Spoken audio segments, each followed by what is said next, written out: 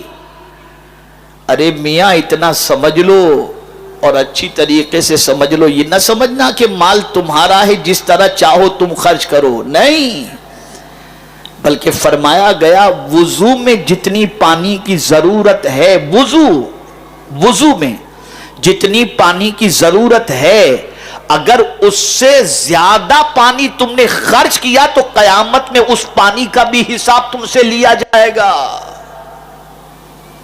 اس پانی کا بھی حساب لیا جائے گا۔ میرے پیارے آقا صلی اللہ تعالی علیہ وسلم کے پیارے دیوانوں، آج اگر ناحق خرچ کے حوالے سے دیکھا جائے، ناحق جگہ پر پیسہ استعمال کرنے کے حوالے سے دیکھا جائے تو ذرا آپ دیکھ لیں، اندازہ لگا لیں تو آپ کو پتا چلے گا۔ آج ہمارے یہاں صرف ممبئی شہر کی شادیوں کے اوپر اگر دیکھا جائے جو خرچ ہوتا ہے، اگر ایک سال شادی میں خرچ جو فضول ہوتا ہے ان خرچوں کو روک دیا جائے اور ان خرچوں کے ذریعے اگر آدمی چاہے تو ہر سال ممبئی کی سرزمین پر ایک کالج تعمیر ہو سکتی ہے، لیکن نہیں۔ 7 قسم کی روٹیاں آتی ہیں شادی کے کھانے کے اندر، یہ عربی روٹی ہے، یہ لبنانی روٹی ہے، یہ تندوری روٹی ہے، یہ رومالی روٹی ہے، یہ گیہوں کی روٹی ہے، یہ اس کی روٹی ہے، یہ اس کی روٹی۔ 7 قسم کی روٹیاں تو کوئی کھاتا ہے نہیں۔ کیا کر رہے ہیں آپ؟ کس طرف جا رہے ہیں آپ؟ جس مال کو بے دریغ آپ خرچ کر رہے ہو، یہ مال آپ کا نہیں ہے، یہ اللہ کی امانت ہے، اور اسے اسی طریقے سے خرچ کرو جس طریقے سے اللہ عز و جل نے خرچ کرنے کا حکم عطا فرمایا ہے۔ ڈیکوریشن 60 لاکھ 20 لاکھ اس کا ڈیکوریشن کیا جاتا ہے۔ ذرا سوچو، کل بروز قیامت اللہ عز و جل پوچھے گا، حدیث مبارکہ میں ہے، آقا کریم صلی اللہ علیہ وسلم نے ارشاد فرمایا، جب تک کہ بندہ 5 سوالوں کے جواب نہیں دے گا قیامت کے دن اپنی جگہ سے ہل نہ سکے گا۔ ان میں سے ایک سوال یہ ہوگا، بندہ مال تو نے کہاں سے کمایا؟ من این اکتسب وفیما انفقا، کہاں سے کمایا اور کہاں تو نے خرچ کیا؟ یہ قیامت میں اللہ پوچھے گا۔ بندہ جب تک اس کا جواب نہیں دے گا قیامت میں اپنی جگہ سے ہل نہ سکے گا۔ میرے پیارے آقا صلی اللہ تعالی علیہ وسلم کے پیارے دیوانوں، بڑی معذرت سے میں عرض کروں گا، بڑی معذرت کے ساتھ میں عرض کروں گا، آج اللہ ماشاءاللہ شادی میں شاید ہی کوئی ایسا ہو جو قرض کے بوجھ تلے دبا ہوا نظر نہ آئے۔ ایک شادی کرنی ہے تو اس شادی کے اندر اخراجات اتنے ہوتے ہیں کہ ان اخراجات کے لیے جب تک کہ لوگوں سے تقاضا نہ کیا جائے، قرض نہ لیا جائے، اس وقت تک کہ وہ شادی مکمل نہیں ہو پاتی۔ میں پوچھنا چاہتا ہوں، اس اسراف کا انجام اتنا خطرناک ہے کہ باپ قرض لے کر بچے کی شادی کرتا ہے دنیا کو دکھانے کے لیے، اور اس کے بعد جب باپ مر جاتا ہے تو اپنے بچے کے لیے قرض چھوڑ کر کے مرتا ہے۔ بند کرو یہ فضول خرچیاں، صرف اس لیے کہ اللہ پسند نہیں فرماتا۔ ہارون رشید، خلیفہ ہارون رشید کا ایک عیسائی طبیب تھا۔ اس عیسائی طبیب نے اس وقت کے ایک بڑے عظیم عالم دین سے اس نے کہا، یار اللہ کی کتاب قرآن مقدس کو تم اتنی عظیم کتاب کہتے ہو، لیکن اس پوری کتاب کے اندر جو ہے وہ علم طب، میڈیکل کے بارے میں کچھ موجود نہیں ہے۔ توجہ چاہوں گا، اس قرآن کے اندر میڈیکل کے بارے میں، علم طب کے بارے میں کچھ بھی نہیں ہے۔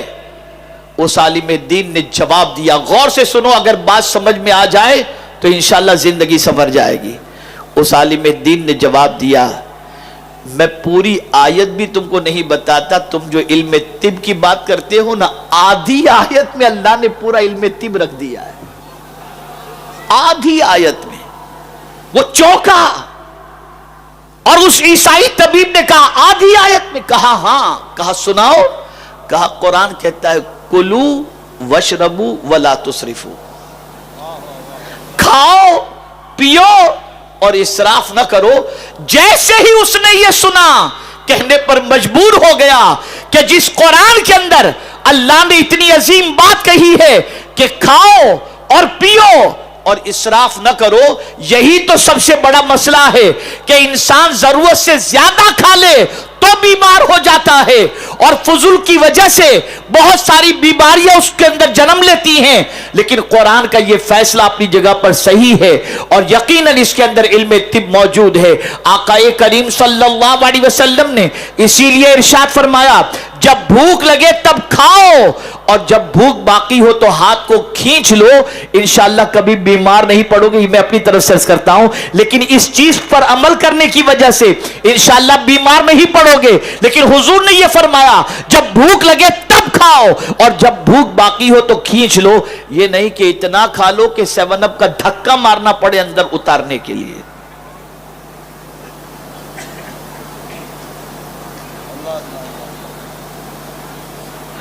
آج مسلم محلوں کے اندر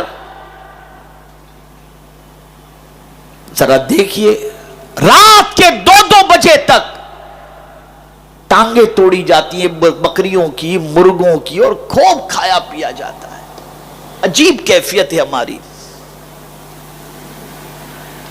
تو جہاں قرآن نے کہا کلو وشربو ولا تسرفو، کھاؤ پیو اور اسراف نہ کرو، پھر آگے اللہ نے فرما دیا کہ میرے بندو تم چاہتے ہو سب تم سے محبت کریں، میں بھی چاہتا ہوں کہ میں تم سے محبت کروں، لیکن اگر تم چاہتے ہو کہ کوئی تم سے نفرت نہ کرے تو میں بھی چاہتا ہوں کہ میں تم سے ناراض نہ ہوں۔ تو میرے بندو سن لو، اگر تم چاہتے ہو کہ میں تم سے ناراض نہ رہوں اور تم کو ناپسند نہ کروں تو تم اسراف کی عادت کو چھوڑ دو۔ کلو وشربو ولا تسرفو ان اللہ لا یحب المسرفین، کہ بے شک اللہ فضول خرچی کرنے والے سے محبت نہیں فرماتا، اسراف کرنے والے سے محبت نہیں فرماتا۔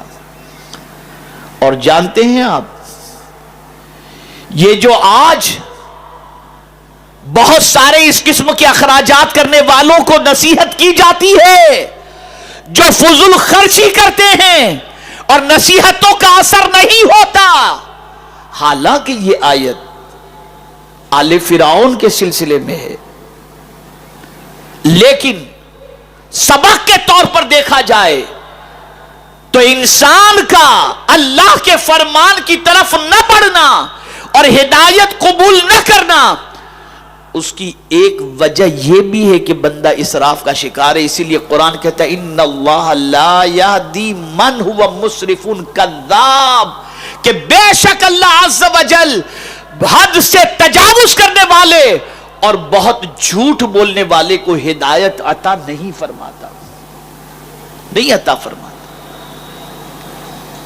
اور جو حد سے تجاوز کرتا ہے، فضول خرچی کرتا ہے، اسراف کا شکار ہوتا ہے اور ایمان کی دولت اس کے پاس نہیں ہے، تو اس کا ٹھکانہ کیا ہے جانتے ہیں آپ؟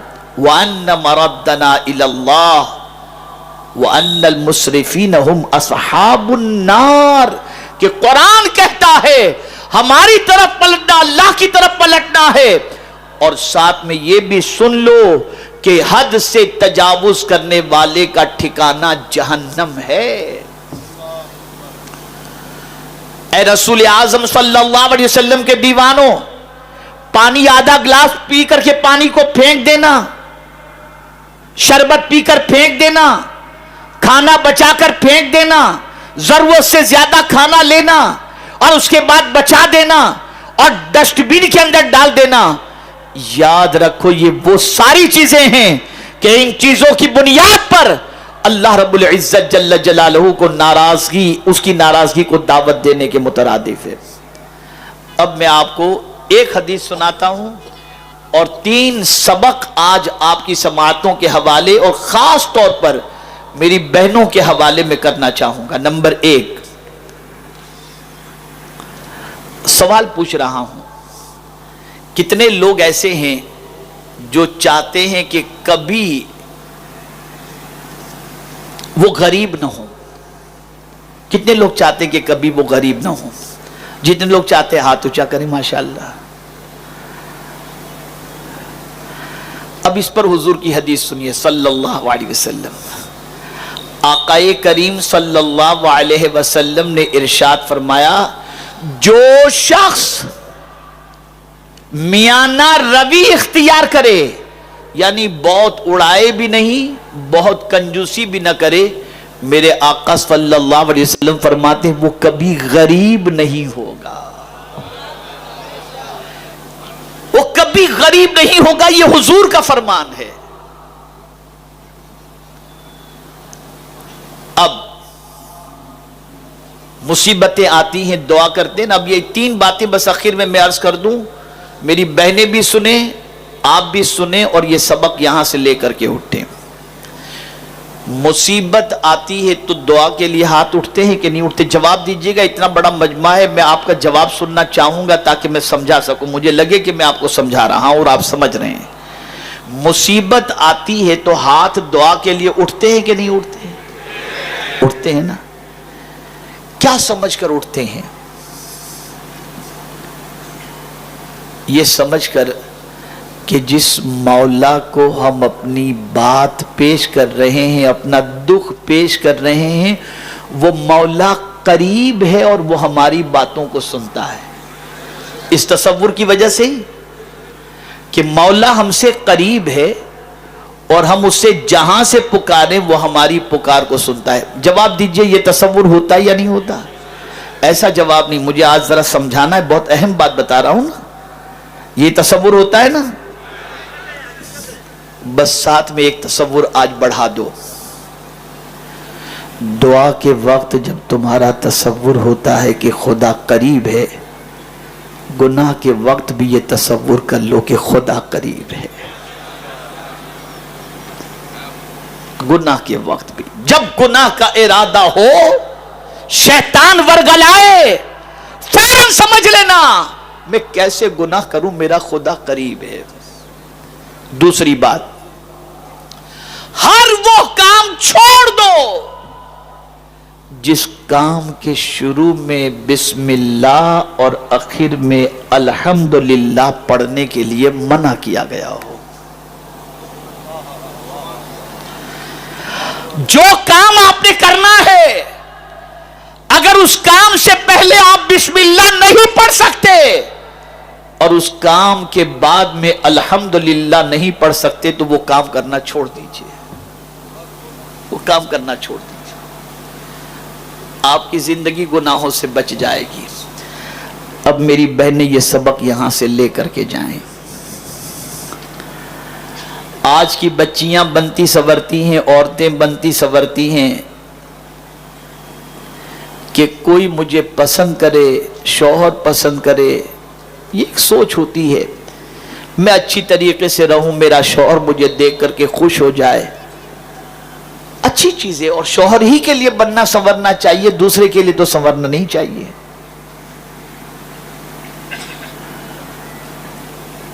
ایک عورت یہ سوچتی ہے